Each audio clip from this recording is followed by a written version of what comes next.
kids. Sure, not now, but maybe someday. My brother kept remarking about how there was more space than our parents' house, and my house was closer to his job too. Red flags all around, I know. Eventually my brother asked me to speak privately. Everyone else suddenly left the room and piled out onto the front porch.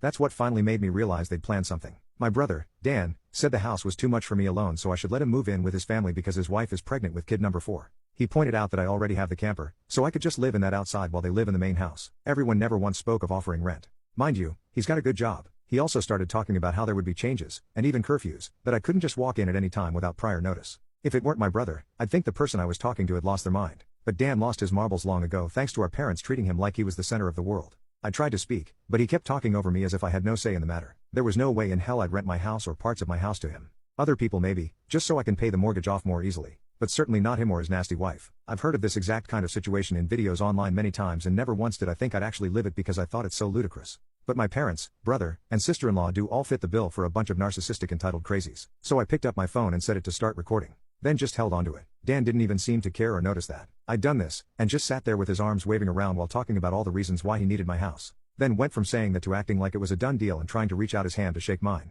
That's when I finally showed my backbone and said hell no. I said it loud enough that Dan stumbled backward for a second. I'd rarely ever raised my voice to him on that level because I was punished by our parents whenever I did. But this was my house, not theirs. My spine can be as shiny as it wants here.